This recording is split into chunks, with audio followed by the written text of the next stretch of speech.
दोस्तों, आपको पता होगा कि एल्बर्ट आइंस्टाइन एक ऐसे साइंटिस्ट थे जो कि हजारों साइंटिस्ट के बराबर अकेले ही थे। ये वही साइंटिस्ट है जिन्होंने theory of relativity is equal to MC square और फोटो इलेक्ट्रिक इफेक्ट के लॉस को बनाकर पूरी दुनिया को ही हैरान कर दिया था और इसकी वजह से ही इन्हें नोबेल प्राइज से भी नवाजा गया था।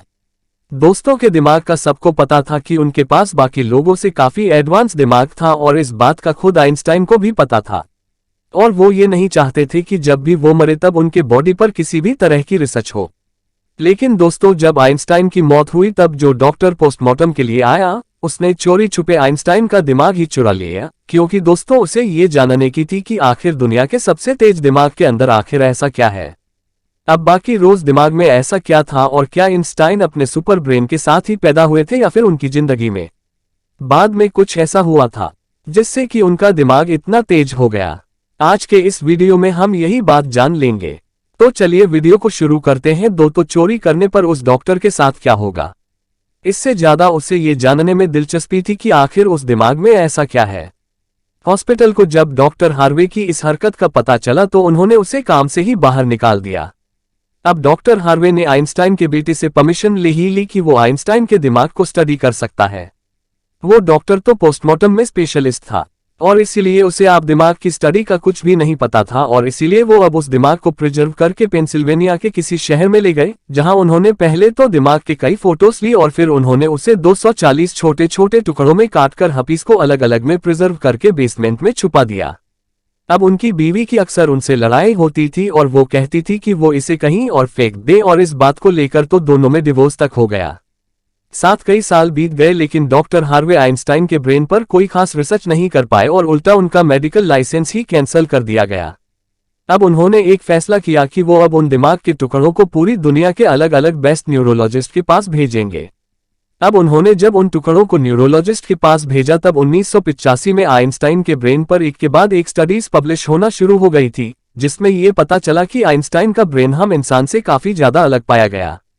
दोस्तों, इंसानी दिमाग दो अलग अलग हिस्सों में डिवाइड होता है, जिसमें हमारे बॉडी के राइट और राइट ब्रेन हमारी बॉडी के लेफ्ट हिस्से को कंट्रोल करता है। इसके अलावा समझने और मैथमेटिकल कैलकुलेशन करने के काम आता है और राइट ब्रेन के पास खेल से पेंटिंग, म्यूजिक और आर्ट को समझने की स्किल्स होती है। दोस्तों, मैं इस टाइम के एक और पास्कल असम में सबसे बड़ा डिफरेंस पाया गया।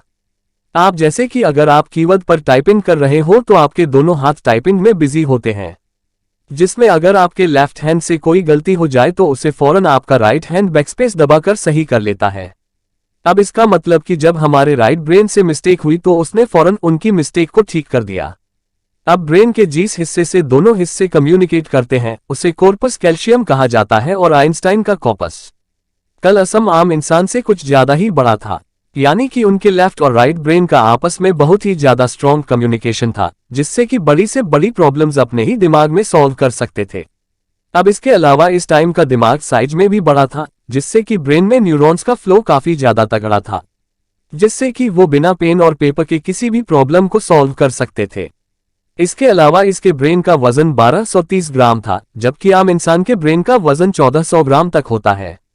अब क्या इस टाइम सुपर ब्रेन के साथ ही पैदा हुए थे या फिर पैदा होने के बाद उसमें चेंजेस आए?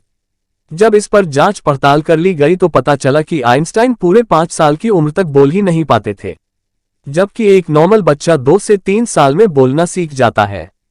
उनका दिमाग इतना कम था कि वो सिंपल एक मैच का टेबल भी याद नहीं रख पाते थे। दोस्तों, स्कूल में चाहे वह महान साइंटिस्ट हर सब्जेक्ट में फेल होता था, लेकिन मैथ्स और साइंस में हमेशा उनका एक रेड ही रहता था। 12 साल की उम्र में एक टीचर आइंस्टाइन के पास अपनी जियोमेट्री की बुक भूल बैठे। लेकिन आप ये बात जानकर हैरान हो जाएंगे कि आइंस्टाइन ने वो पूरी बुक से सिर्फ एक रात में अपनी जियोमेट्री के सभी कॉन्सेप्ट को क्लियर कर चुके थे। आइंस्टाइन के सवालों से तो प्रोफेसर भी अब घबराने लगे थे, क्योंकि उनके सवाल ही इतने ज्यादा नेक्स्ट लेवल हुआ करते थे कि वो टीचर्स के भी दिमाग के ऊपर से गुजर जाते थे। अब छोटी उम्र में ही वो पूरे यूनिवर्स के लॉ को एक छोटी सी इक्वेशन में दबा लेना चाहते थे।